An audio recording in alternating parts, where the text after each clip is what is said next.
Hello, this is Eric Tinkler, and welcome back to Not Your Forte, music education podcast aimed towards music education students to help you survive and thrive throughout your undergrad. As I mentioned, I'm Eric Tinkler, a fourth-year music education student here at Kansas State University. I'm joined by my co-host, Dr. Phillip Payne, the chair of the Music Ed division here at K-State. And today, we're joined by a few other people. Do you guys mind introducing yourself? Yeah, my name's Dr. Alex Wimmer. I'm the Assistant Director of Bands at Kansas State University. My name is Billy Hatfield. I'm the current 5 through 12 vocal director at Hiawatha, Kansas. My name is Haley Schwartz, and I am a freshman music education major at Kansas State University. All right. Before we dive into kind of the meat of this episode, just going to tell you why we have so many people here, which Dr. Payne and I are super grateful that you guys are able to join us today. We're going to have a little bit of a conversation, kind of panel discussion about what we're doing to adjust to this world with COVID-19, with quarantine, social distancing, all these things. We have a wide variety of perspectives here available from both Dr. Payne and I, like usual, but with also Dr. Wimmer as a college professor, Billy as a first-year teacher, and Haley as a freshman music education student, to kind of see what we're doing and how we're adjusting and how we can best work through this and see how we're going to come out on the other side. So starting off, I got a first question. Just we're going to talk about what did you say the biggest changes in kind of your day to day? Honestly, the biggest thing is obviously I actually live about 20 minutes away from my work, so just that immediate change of when I wake up, I'm at work, and so kind of shifting my mindset to almost back to my freelancer mindset of I need to set my own schedule of, okay, this is when I get work done. This is where I do my work. I keep my work and my play separate at home. And so it's really difficult and the change is that sticking to my own schedule can be difficult, and it's a bit interesting. Definitely interesting for all of us. Haley, Dr. Wimmer? Yeah, I would piggyback off of that. When you don't have your classes set every single day, you have to stick to your own schedule. You have to plan your own schedule and follow through with it. And so that's been the biggest challenge. You know, it's easy to go forward and say, okay, I'm going to do this thing at 2 o'clock. And then 2 o'clock rolls around and you're like, oh crap. You know, you have to be able to have that self-discipline. And that's something, you know, I've learned about myself. You know, where do I work best? You know, I can't get things done while I'm laying in bed. I have to be sitting at my desk. So learning things like that on how I learn best and structuring my day has been the biggest learning curve, I guess. So Billy and Haley, one of the things that I'm curious about too is your daily music making. You went from, you know, either teaching choir all day, every day, or being in band, trumpet ensemble, all of those music making opportunities. Talk about that shift and how you maintaining your chops, maintaining your music making in this time as well, because that's a severe adjustment, I would think, as well. Yeah, sure. I know that my professor, Dr. Kilgore, has given us a lot more material to practice, and so this time has been a time for me to really refine my fundamental skills, you know, attacks and, you know, flexibility, things like that. And so I've really tried to take advantage of the time that I would have normally ensembles and just improve my own playing as a musician. And so it's really given me a chance to take, you know, a few steps back and become more detail oriented with how I'm playing, and just taking everything that Dr. Kilgore has given me and just really refining what I have. And so just making the most of that, I guess. Excellent. Billy, Yeah. how has it changed your approach to teaching? Wow, it's changed a lot because I can't be in a classroom. And I was actually talking with Eric before this started. You know, there's a lot of stuff going on social media about virtual choirs and Zoom choirs, and that stuff is fine. And I mean, Zoom choirs don't work the way we think it would. But the virtual choir thing is just I would just give them a track and they would sing it and turn it in. And that would be it. So the approach is, how do I get them invested in the music making process? And I kind of went from the group approach and kind of shifted it over to a soloistic approach. And so I've got 2 audition choirs and then my non-audition choir. And I've transitioned to, I let them choose any song they want. And they sing it and record it and send it back to me, with which I learn it very quickly and sing it back to them with adjusted feedback and to kind of talk through that process of how we improve from week to week. So I've kind of shifted over to like a private lesson format, at least for my high school students. And I think one thing, one of my mentors, one of his statements was, he said, "This has provided me the opportunity to teach the things I always wish I had time to get to within the normal calendar year." So being able to look at it as, having those moments at the end of, and talking about both from your performing side when you're on the student side, Haley, or the teaching side, Billy, where it's like, I wish we had time to get more to X. What does that look like? How do we do that? So I loved your reflection, Haley, about going back to fundamentals and those things that we're constantly thinking about, right notes and rhythms within ensembles and making sure that balance is here. But a lot of times those issues emerge from fundamentals, and the fact that you're having a chance to work on those is fantastic. From a teaching perspective, how do we always want our students to be more musical. Well, what does that mean? How do we get to that point? And so I think being able to have that chance to reflect of what could we do to help get to the historical perspective? What could we do to get to the musical perspective that is going to help our students become better individual musicians? I think that's one challenge for, I think, all of us, that could be really fruitful during this unprecedented time. Anything to add to that, Dr. Wimmer? No, I mean, I think you all are hitting the nail on the head. And, I oftentimes try to get myself to think, if I were a student during this time, what would be on the forefront of my mind, and what would be some of the challenges and some of the adversity that I would be facing. But also on the flip side, what are some of the other things that, you could be doing? So Haley, you mentioned fundamentals. I'm working on, refinement of my 3-point technique with my middle fingers. I have a snare drum practice pad here, and so whenever I can, and with my kids, I have a 5 and a 3-year-old. I'll just be on the pad and just try to play simple rhythms and just try to, I'm even now, 10 years removed from a performance ensemble in college, trying to, refine and hone in my skills as a musician. And so I think you all are hitting it on the head, and you're all approaching it the right way, and in the best way possible too. So let's talk about some. Or go ahead, Dr. Payne. I was going to say, I'm also working on, Dr. Wimmer's talking about his primary instrument. What I'm also finding out is I'm doing a lot of stuff on secondary instruments to maintain my musicality. So I've done, my youngest is starting clarinet. So my clarinet chops are getting much, much, much better. I can last now for almost, 15 minutes without just having my whole face fall off. And then, but ukulele, and we've got an entire makeshift recording studio going on. So my oldest is constantly on the piano, and we've got it hooked up to Pro Logic. So we're recording, doing all sorts of stuff all the time. So that's a lot of fun too. And those are things that we wouldn't have a chance to get to. There's not enough time in the day for us to come home and say, all right, let's lay down this bass line tonight. So let's just kind of goof around and see what happens. So that's been kind of fun as well. So we've been talking a lot about music making and practicing and stuff. I know a really important and often forgotten about aspect of this, that now that we're all stuck at home, just kind of on our own or with our family, how do you guys work to maintain connections either with your students in your ensemble or classes or with your fellow peers? So our district has actually started a couple initiatives as a whole district to connect with students and connect with each other. And so we actually assign at the middle school, we are by grade level team.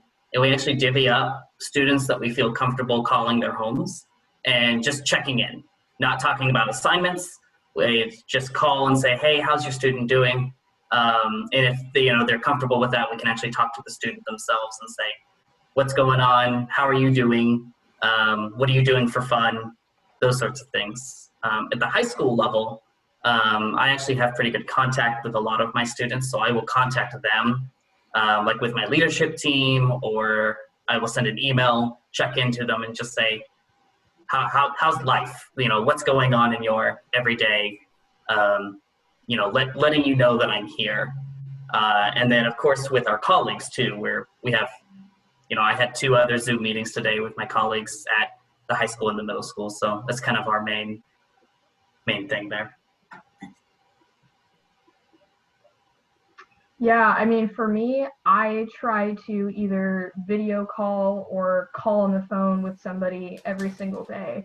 Because it's easy to just hole up in your room for the whole day and work on schoolwork and homework. And, sometimes the same conversations with your family can get, a little repetitive or whatever. But I try to just have a verbal conversation with somebody on the phone every single day to kind of, keep tabs on them, and then, keep myself socially healthy. All of us need that interaction. And so like making that time to do that for other people has been really helpful and important. Have you guys felt at all, and I'm going to make up a word here, but have you all felt zoomed out at all? Not really. I'm really not in that many Zoom meetings weekly. So not really. It's been nice actually to talk with the people also working in my district about our frustrations and what's going well and all that. So I'd say for me personally, not as much. Yeah, I would say the same thing. I interact with my wife at home, and then a 5 and a 3-year-old. And I love my family dearly, and I'm very much valuing all the time that I have with them. But any chance that I can get to speak to other adults and talk about music or something not involving princesses or movies or the alphabet, I jump. Of course, I balance it out with my wife, who's very gracious to allow me to take all of those opportunities.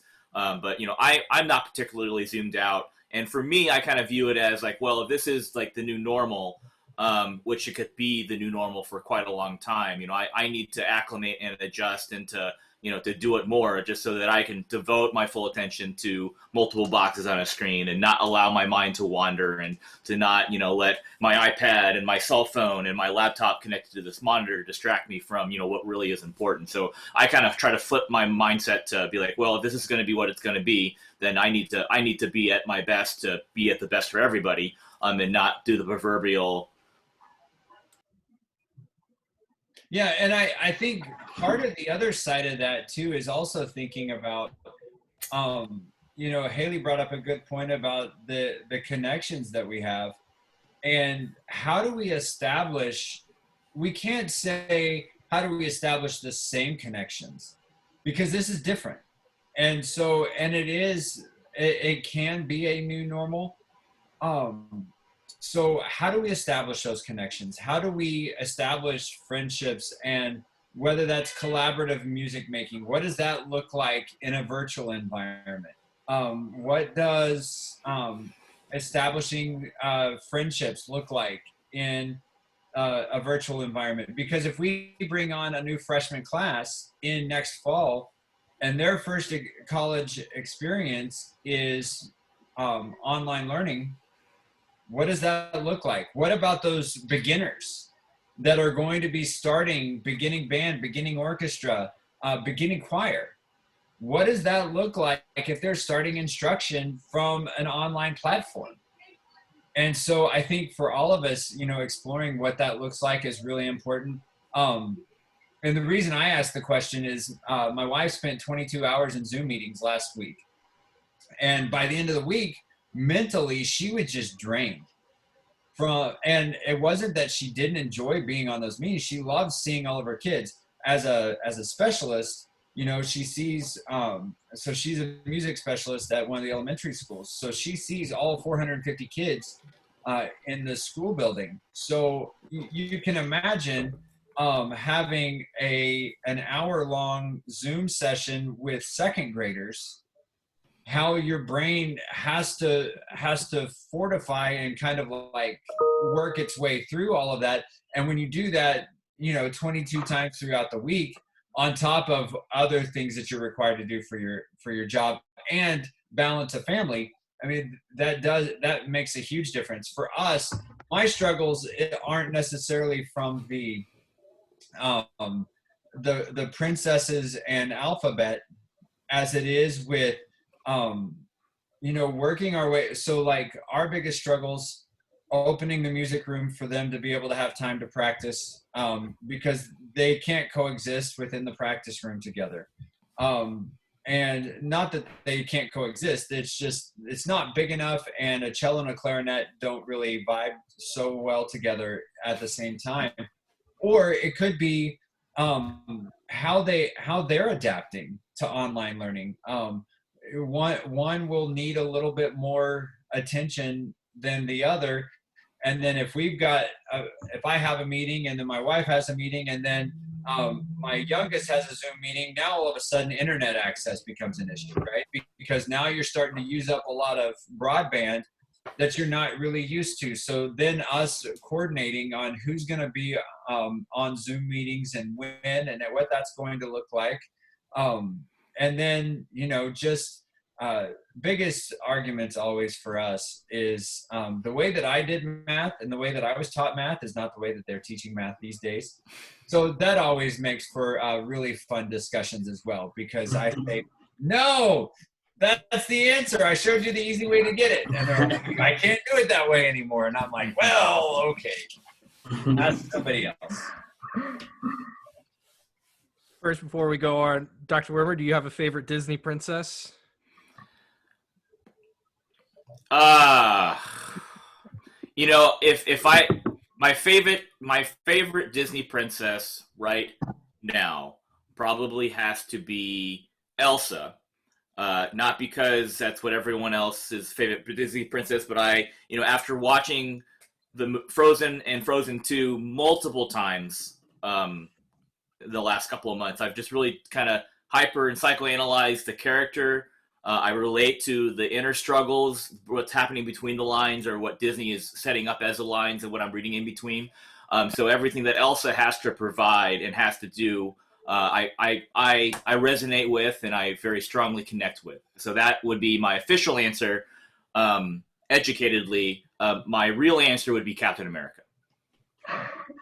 See, I think that's a great question too, right? Because Dr. Wimmer and I kind of approach it the same way, because the question then is, what are the criteria that we are basing our decision of the best Disney princess on?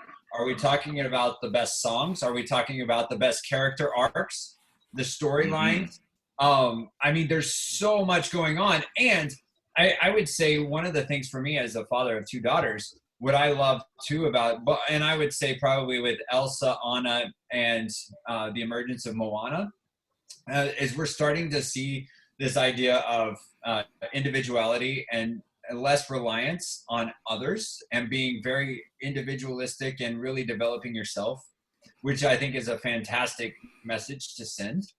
So, there's lots of different ways that we can take that. So that was a great question, Mr. Tinkler. I love the music teacher bringing in criteria into establishing the correct way to judge Disney princesses. Right. But before we become a Disney podcast, let's think about ourselves. What is something you think you've learned about yourself going throughout the situation? I know there's been each and every day I'm kind of going through different stuff depending on what I need to get done. And I'm finding a lot about myself as a person, myself as a student, and myself as a future teacher. Just what are kind of the ways you're learning and self-analyzing what you do? So I want to provide the springboard for this, and I will say, because this is a point of emphasis that I bring up in our classes all the time. And the number one thing that I can say that this has enhanced this position that I have, of that you have to have some way to get away from the stress. And what really the issue that we run into is now our world has become a 1,500 square foot radius. Whereas, normally we might be in McCain Auditorium, and getting away might mean walking around campus. Well, we don't have that luxury anymore. And so my advice always to music educators is to find a hobby outside of music, because there are times where it can completely consume you. And so, and in some cases that's good, but other cases you've got to have that release. You've got to have that something that you can access. And for the longest time for me, until I had kids, it was golf. Golf is a very expensive habit. So once I had kids, that moved to running. And so I have spent this time working on, I run every day. And during that run time, it allows me to just kind of like recenter and refocus everything that I do, whether that's, lesson planning, getting ready for the next weeks of courses, or just to forget about everything and just kind of let my mind relax and refocus. And so the other thing that I knew going in for me was I was never effective if I had to work from home, because home was my escape from the office. When I walked out my office door, I wasn't going to think about anything that had to do with the office until I walked back into the office. That's a rule that I instituted about 5 years ago. And it was paying off really, really well. And then this happened, and now my office is my home. So along with what Billy said, I have cordoned off a certain area of the house that is just my office, so that when I walk into that office, it's work. When I'm outside of it, then I'm dad and husband. When I'm in here, I'm music educator. So I kind of like keep those two things separate. So having a hobby, getting out there and running, and then having that release, and then really kind of having that specific area that I work. And those were the two things that I learned most about myself. I knew it about myself going in, but it really highlighted those two main things when that radius began to compress.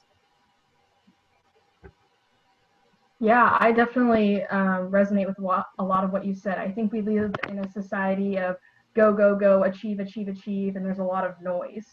And so I've kind of learned how to turn off the noise for a little bit, or be able to sit in silence and kind of recharge, because we need that as humans. We need rest. And so, and I knew that, as a student, but now I've kind of realized how important that is to find a way to escape, to really be more self-aware, what's going on your head, what are you feeling, and so that kind of emotional health side of things is what I've really kind of learned here about myself. Yeah, I've learned, I've really taken to heart the idea of it's okay to fail.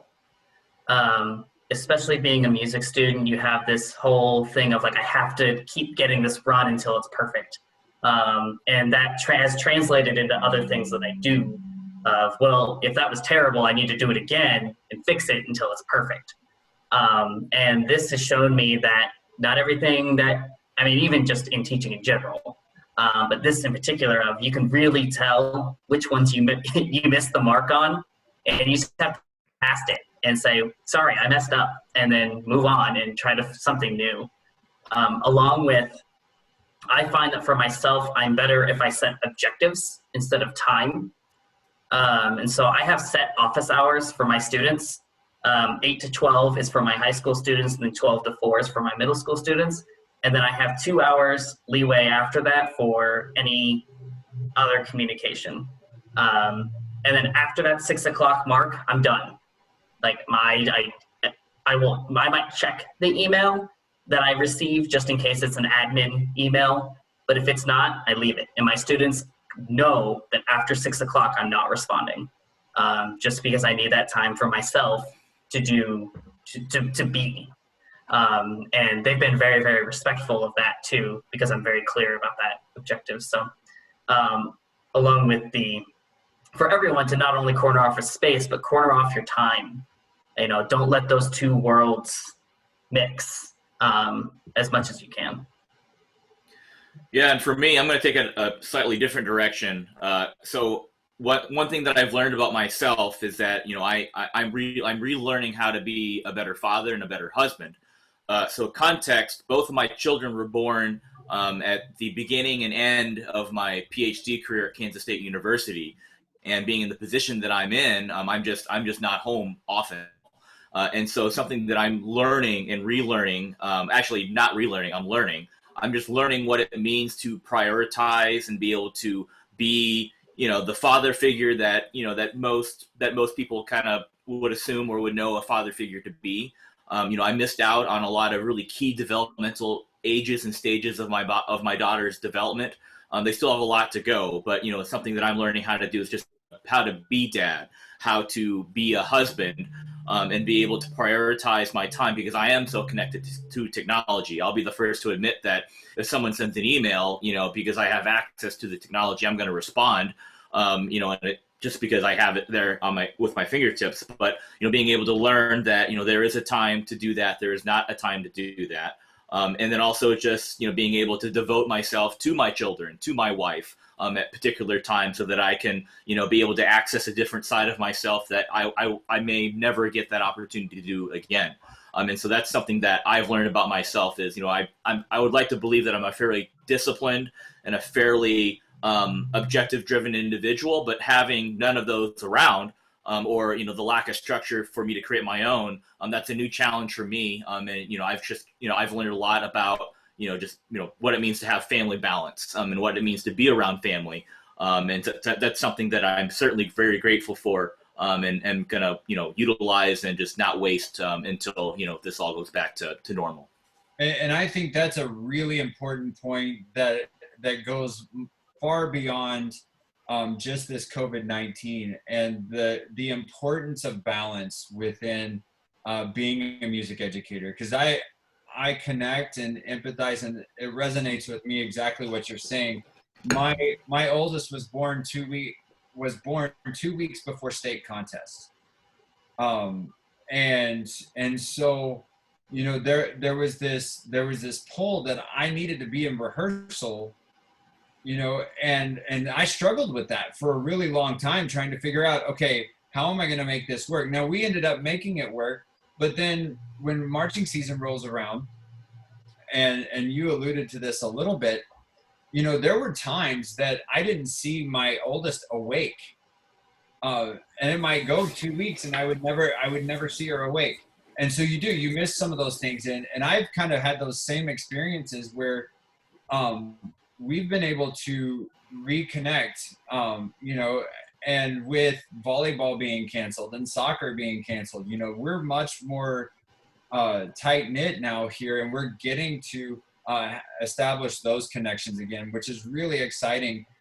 And I think the biggest thing for everyone is going to be when we start to transition back, how are we going to take these lessons that we're learning, and how are we going to apply them to, if in fact this is a new normal, and we're going to be coming back to an environment that is changed, how are we going to take these lessons and apply them to that new environment? Or are we going to cycle back to where we were before? And I think that's something that each of us as members of society have to figure out. What's it going to look like in the new environments that we transition back to? Yeah, and that's something that I wanted to make sure that I connected to. Dr. Payne and I are speaking from a totally different perspective than probably the majority of the listeners of this podcast are. But I think the principles are Dr. Payne alluded to, are still fundamentally the same. Insert children for, whatever else you want to insert in that you prioritize and value. Being able to strike a balance between that. I think everything that, I'm of the mindset that everything in life is the same. We just have to be able to figure out a way how to be able to bridge, these two separate tracks to connect them together. And I think this is a great opportunity to be able to do that if you allow yourself the grace and the brevity to take a step back, to be able to draw those parallels and to make those connections. Regardless of family, I'm a first-year teacher, I'm going to be a second-year music ed student, no matter what, or, I'm going to be a fifth-year music ed student. No matter what, I think we can definitely, like Dr. Payne said, learn and connect a lot of things out of this context, with whatever comes ahead. So I think a really important thing that Dr. Payne and Dr. Wimmer were both touching on here, there is, like, this is not all negative, and it's a mindset kind of thing and stuff, is trying to find those positives that have come out of the situation of having more time.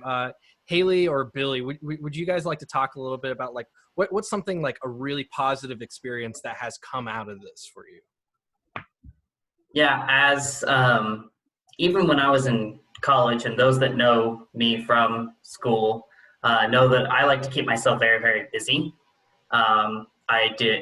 Even as a teacher, I interviewed for my job and I said, well, is there a theater position open? Or is there this next thing open that I can do? I want to do this thing. And now that it's all gone, it's like, well, what do I do for me? And so, and again, those that know me, I love video games as an individual. I love the music, the stories. And honestly, I get to step away. I play video games with my family now more than I do maybe than I would have before. I get to experience the stuff that I didn't have time for prior, and more than just video games. I actually talk to my family a lot more now because we have, people are at home. I can call home and there's a pretty good chance that someone is home for me to talk to. Whereas when I was in school, my free moments, my 2 hours every weekend, maybe, there was a good chance that I wouldn't get to talk to anybody at home. So, I enjoy having more time to do things that I wouldn't have prioritized before.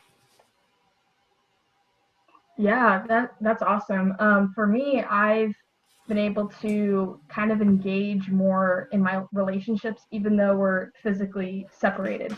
I think, even when we're with a person, it can be easy for us to be mentally distracted or distracted by our devices, and it's like when we are being forced to communicate over technology, or we don't have a lot of things to do, you get to talking to a person and the conversation keeps going, and I'm reaching out to people that I probably normally wouldn't have reached out to, and people are doing that for me as well. And so learning what's really important, I think, in life with your relationships, and then, personally just engaging more in my faith and just recognizing the really important things in life, and, the love of music, being reminded of the love of music and not just being like, oh crap, I have to go practice 2 hours of this stuff every day, trying to be reminded of the joys of life, even though a lot of things in life have been taken away. There's still a lot of joy to be found in each other and, the things that we do every day. So. And I think to add to that, a couple of the things too, is that it's okay whenever we come back, it's okay for those changes to remain in place. It's okay for it to be different. It doesn't have to revert back to the way that it was. That if you see those as positive changes and you want to keep that moving forward, then that's the new normal. That's the new reality. And I think that's part of what's so, for lack of a better term, refreshing about this experience, is that we have that look inward. As long as we're okay with that new normal, allowing us to keep those positive changes, that's what I think is what's exciting for me moving forward. So Haley, I want to get your perspective on this, especially as a first-year student. There's kind of a lot of changes, a lot of differences and stuff. Do you think has this made classes like your theory classes or your oral skills classes, has it made it like easier, or has it made it more difficult, or a little bit of both? From a content point of view, I don't think it's any harder. But from a personal accountability point of view, I think it is a little bit of a challenge.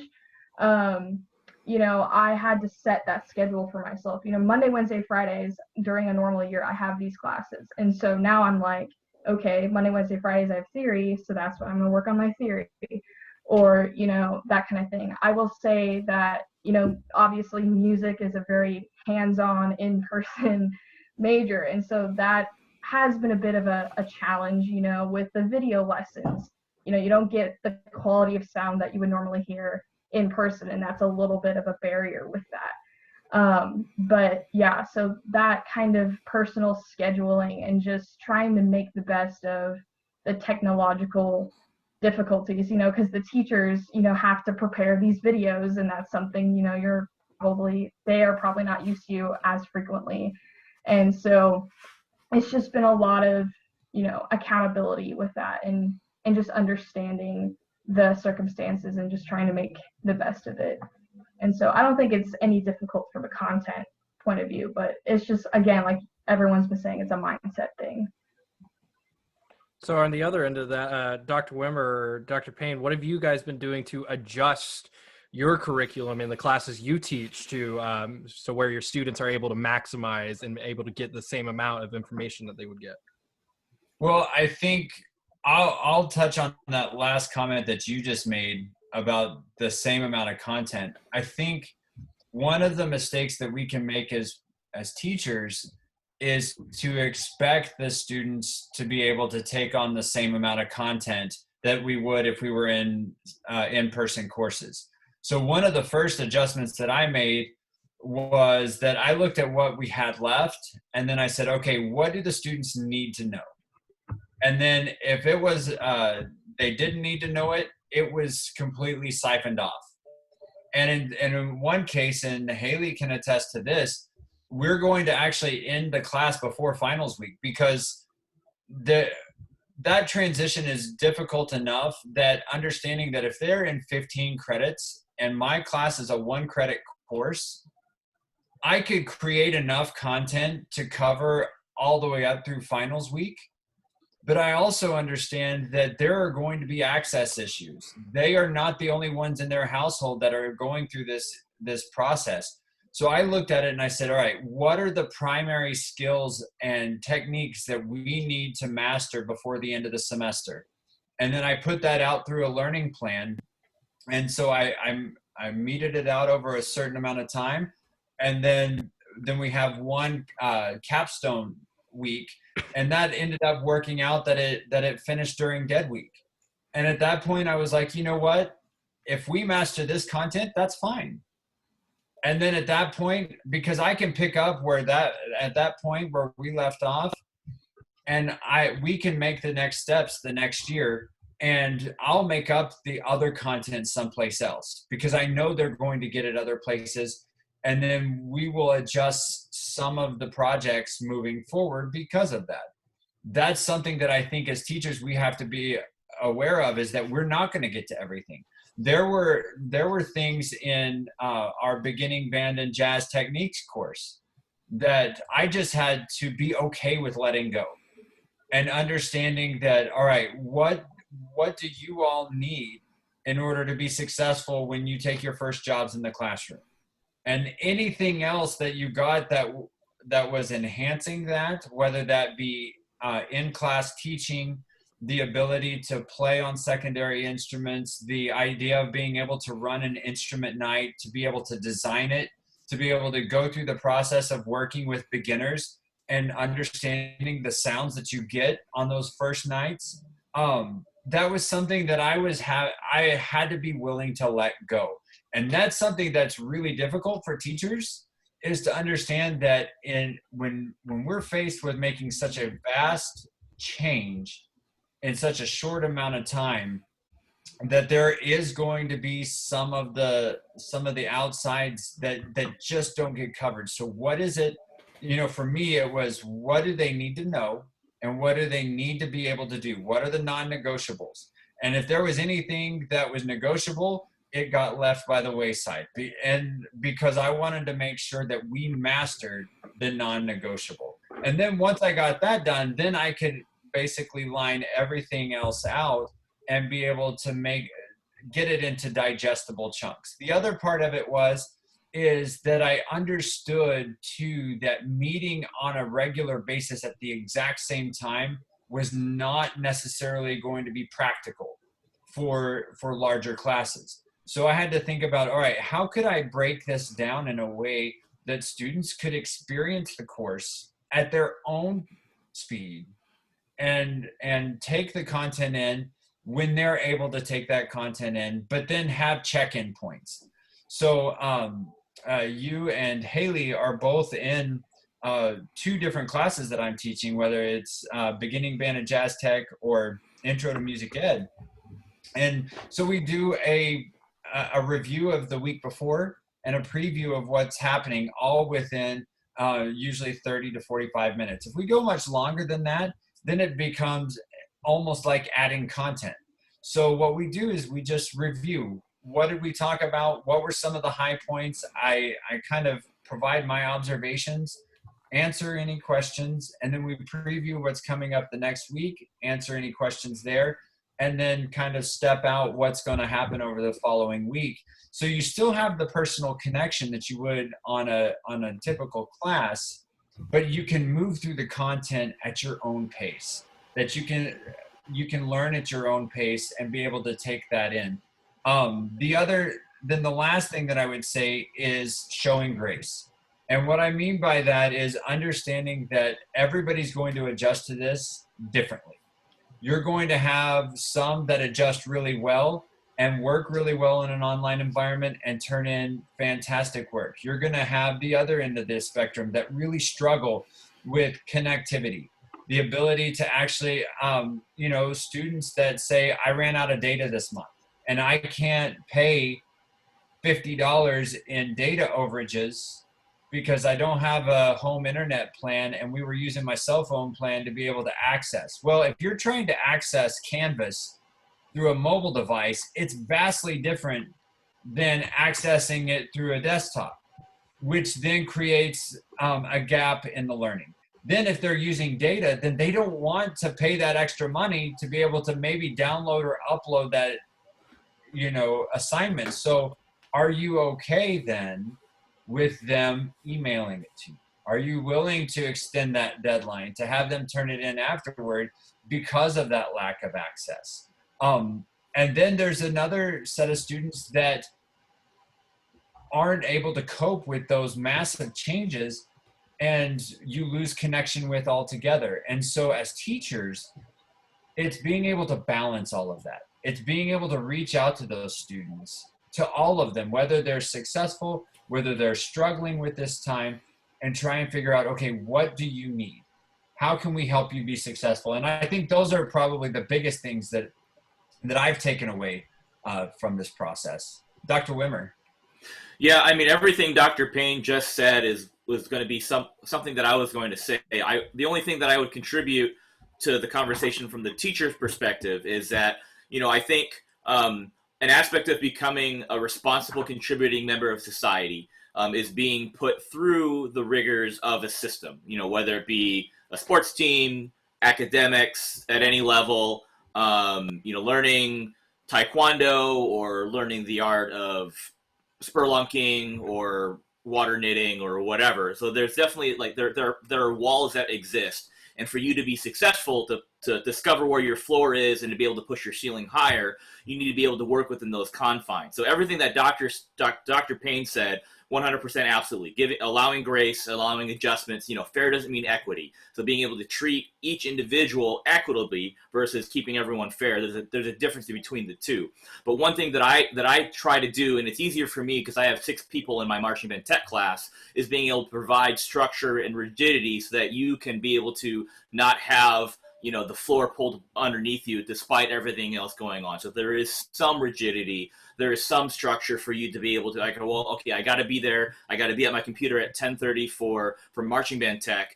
So I got to make sure that, this, and this happens too. So I think also during this time, because I'm going through it myself, the lack of structure can cause a lot of problems and can cause, you to allow certain things to become issues, to become excuses, to become things that weigh you down, as opposed to having consistency to help keep you on track and to keep you moving forward, to keep building yourself up too. So, and I'm not trying to say one is better than the other, because again, I'm currently going through both right now as an individual, as a teacher, as a parent, as a father, as an individual. But, there are some aspects where I am keeping things the same, because I do think that, for someone like Haley and someone like Eric, right now you do need some rigidity so that you can be successful like Billy is right now, being into his first year of teaching, because you've had to plan and prioritize your time. And in this fashion, you are going to be successful for your students because you have that ability innately established and built up from going through, a particular system. All right, we're going to go ahead. We're going to go into, we have a final couple questions. First, I want to ask you guys, what does that first rehearsal look like from that first downbeat and stuff? What is that going to look? What is that going to feel like? Well, for me, it's going to feel great.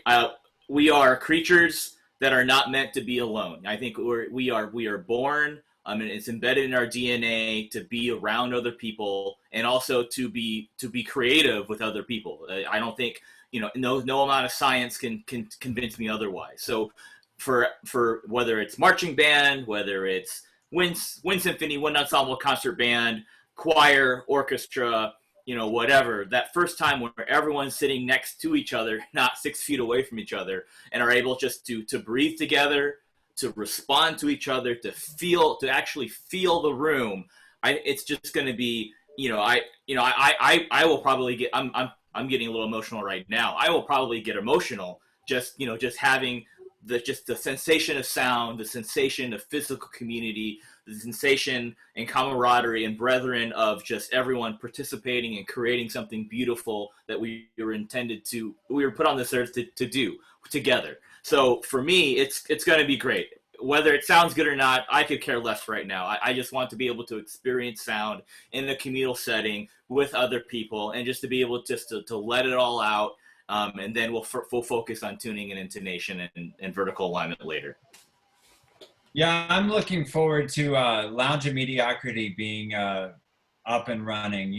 Just hearing the interactions, hearing everything going on, but also, and I say that, somewhat jokingly, but the reality is that it's the lifeblood of McCain, right? And then also, I would say the music making that actually goes on in the courtyard, everything, and up to and including, our cover band project at the end of December, which is always a lot of fun. But the music making that happens, so missing the string tech concert, missing the Christmas concert from String Tech 1, missing the, all of those little music making episodes, the flash mob that so Haley, to kind of like burst the bubble a little bit, when we would go through the teaching exercises, we created a classroom instrument flash mob. And we would take a pop song and we would create an arrangement a la Jimmy Fallon, and then we would go all around McCain and do a giant flash mob with those instruments. And so we just didn't get a chance to do that this year. So to answer the question, it's going to be amazing. When we get people back in to McCain, we're just going to have a lot of fun. We might all be 6 feet apart, but we'll figure out a way to, we're going to make music one way or the other. And the last thing that I'll add into that kind of goes back to what Dr. Wimmer said, is that whether you're a teacher or whether you're a student, I think communication is the biggest piece of advice that will help you be successful in all of this, because you are going to have, teachers that have a wide variety of philosophies on how they set their courses up. And Dr. Wimmer said it exactly right. It's not a right or wrong. It's understanding what is. And if you can contact and communicate with your teachers, for the listeners of our podcast, as an advisor, the biggest thing that I would say is communicate with your professors, talk with them. And because you're going to be able to tell what their philosophy is right away, and then you make your plans accordingly. And then that goes back to what Dr. Wimmer said of setting a schedule, and which goes back to our very first episode of filling out a planner. So we're running bookends, which is awesome. Yeah, I cannot wait for that first rehearsal back. You know, as a first year teacher, I had so many plans. And just as any, you know, the listeners here, whether you're a first year, whether you're a fourth year, whether you're an eighth year, whatever you are, when you get into that first job or your second or third music job, whatever it is, you have a plan of what you want to do. And so I went into this school year with a list of plans. And I felt like about 3/4 of them got roadblocked by something. And then now here we are in the second semester of my first year teaching, and I don't even get to be in the classroom for half of it, between snow days, illness, this whole thing. And so I'm already thinking, okay, when I finally get to be back in the classroom, what am I going to bring to it to, you know, remind people of why music is such a great thing, or to remind my students just how powerful music can be, and just that like Dr. Payne and Dr. Wimmer said about that community, that music community, or the community of people. And I'm right there with Dr. Wimmer. I can almost guarantee I will cry in that first rehearsal. Will it be good? Probably not, and that's okay. Okay, I can already feel the hunger from my students that message me and they tell me that they miss ensembles, they miss my show choir, they miss being together and singing and dancing and all those things. So, you know, getting emotional thinking about it, I'm ready to be back, and I'm ready to be singing with my students. Yeah, what I first thought of, Eric, when you asked the question was game day at the Bill, you know, that first marching band football game when all 50,000 people are all together and screaming, and, you know, or it's an 11 a.m. game, you're getting up at 4 in the morning and you're all excited, you know, that thrill, I guess, of playing music and playing together, or, you know, an orchestra playing the entire Planet Suite, you know, that's thrilling, you know, and being able to succeed and produce something together, you know, I'm so excited for that mutual love and that mutual excitement for music and to be in that environment again.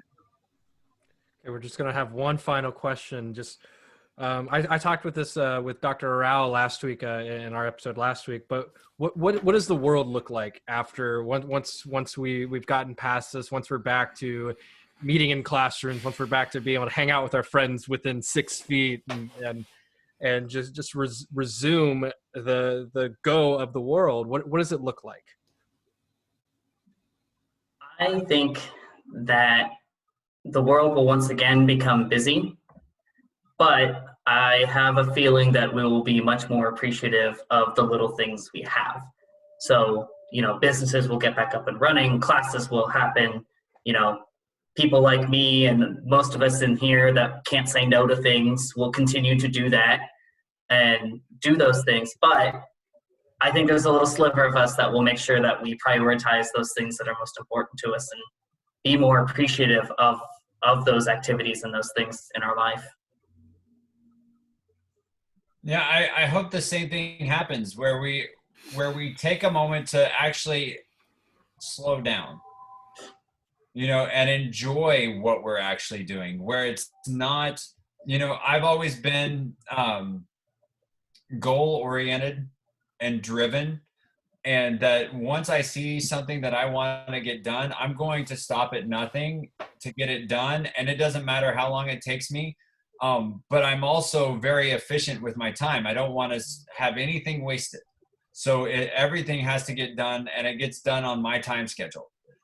I want to be able to actually sit back and be able to actually go through and enjoy that process. Enjoy the process of meeting my my goals and my own expectations for myself. And I think that's probably taught me more about that during this time than anything else, where I can just sit back and I can appreciate the experiences that I've had over the course of my career. But also going back, being able to slow down and enjoy that process with my students, I think is going to be probably the best thing that I take from this. Yeah, I think not taking anything for granted. It did not take long for most of our lives to just be taken away, the normal things that we engage in every single day. And getting to be together and make music together is such a gift. And so I know I'll be able to appreciate the people around me more and appreciate making music together more now that, you know, people always say you don't know what you have until you lose it. And so I think that applies here definitely, is that I'll be able to appreciate everything so much more, just like you guys were saying earlier. Yeah, and I'll just echo by saying that I think the world is going to be more appreciative, not just of, things that they have, but also the opportunities that they have. I say this quite often, is that, every moment in life that goes by is another opportunity that doesn't occur. That door shuts.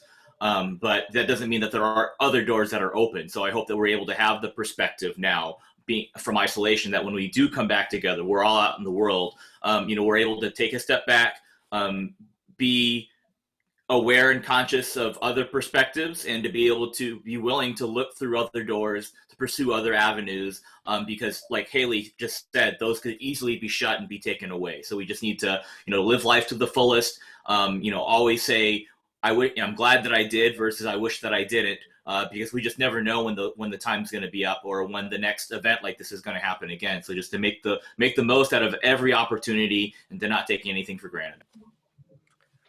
I want to thank you guys so much for taking time out of your day and just joining Dr. Payne and I here to discuss just kind of what you guys are doing and everything. I'm sure all the listeners are really going to appreciate just the various amounts of advice and stages of life and perspectives in which you've been given to all of us. And I want to thank you all for giving up an hour of your afternoon as well to be a part of this podcast. Before we go into the official outro, I've got one last just fun question. Okay, and we haven't gotten to ask Eric too much as well, so he jumps in first with this one. But I'll narrow it to top three. Top three shows that you're binge watching currently.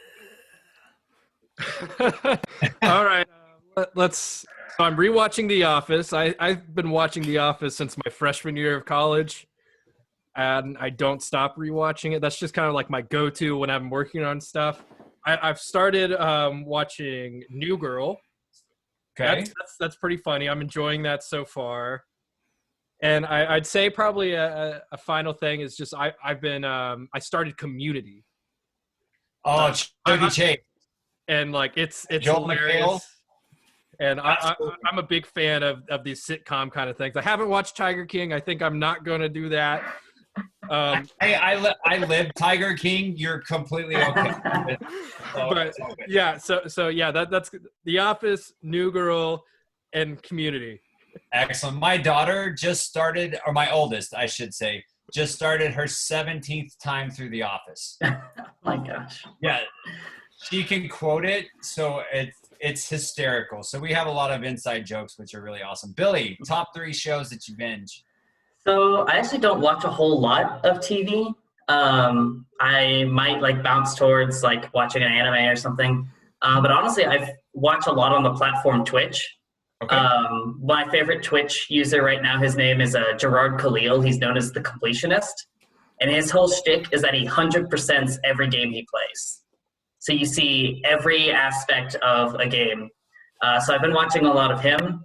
I watch Game Grumps on YouTube. They've been doing stuff a lot more than posting every day, so I watch them. And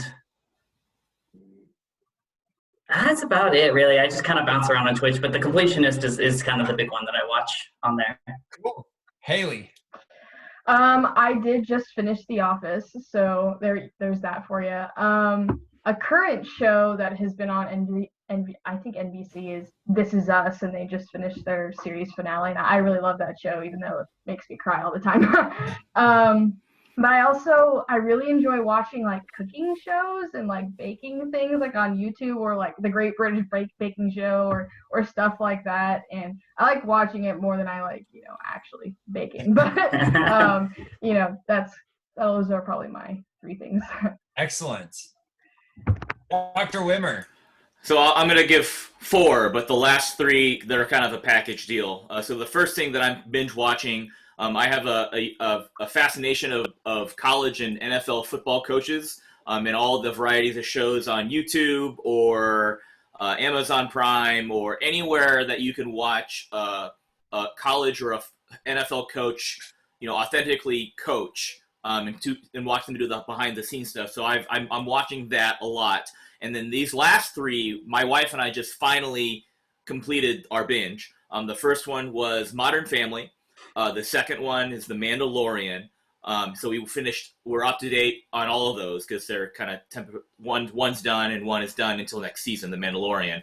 And then the last one that we just finished is Grey's Anatomy. And so that's something that we started watching when I was teaching and my wife was a master's student at the University of Iowa, and we were living 4 hours apart. So we started watching that and would be on our cell phones while we would watch it and talk to each other as we were watching the episode. Blah, yeah, okay, whatever. But that's just something that is unique to us, and we are now caught up for tonight's episode that we will watch tomorrow with less commercials on Hulu. So that's what we're doing right now. Well, and Grey's Anatomy is actually done for the season. Right, and that's what we're holding out tonight for. So we'll watch it tomorrow. Okay. Kids will be in bed. We'll wait 30 minutes for them to really be in bed, and then we will come downstairs and then turn on the TV, and then 2 hours later we will emerge with opinions about the finale. Yeah, so my wife and I were sad to find out, like when we finished the season finale, that it was earlier than expected. So I have an entire list of things that I watch. I would say right now, currently binging. Number 1, I just started The Last Dance, which is a culmination of the 1997-98 Chicago Bulls season, which was the last season that Jordan, Pippen, Dennis Rodman, Luke Longley, Steve Kerr, those guys were all together. So that's going to be a fascinating insight into that team. I was a huge Bulls fan growing up, and then things happened, and now I'm an Oklahoma City Thunder fan. But anyway, that's another story for another day. So that's one. The season finale of Better Call Saul. So if you guys are Breaking Bad fans, Better Call Saul has probably just as good, if not better, writing, even though it's from the same directors and same writers. But the story arcs are absolutely unbelievable, and the way that they're tying it into what goes down in Breaking Bad is absolutely phenomenal. 10 out of 10 recommend. It takes a little bit to get into the story arcs, the first 3 episodes, but once you're in, you're hooked.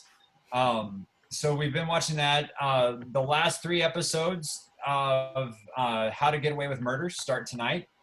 That is another fantastic series. Lots of plot twists and turns that you don't see coming, which is a lot of fun. I am almost caught up on Brooklyn Nine-Nine, and so I absolutely love that show. What quarantine has done is allowed me to catch up on all these shows, right? So I also watched This Is Us, Grey's Anatomy, How to Get Away with Murder, Brooklyn Nine-Nine.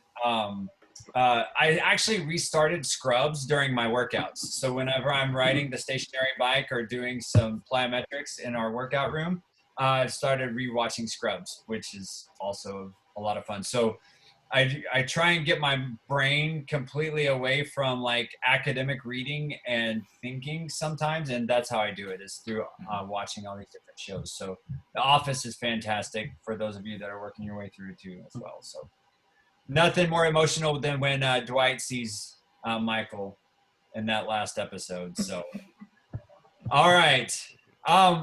Again, thank you all for giving up your time to really be a resource.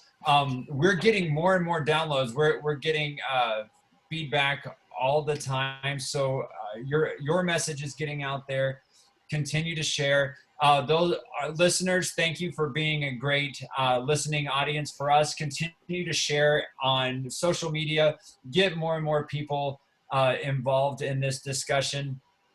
Rate us 5 stars so that we're easier to find. You can find us on all available platforms: YouTube, Spotify, Apple Podcasts, Google Play, all of that. We are available. Go find us out there. Download us, subscribe, and then share.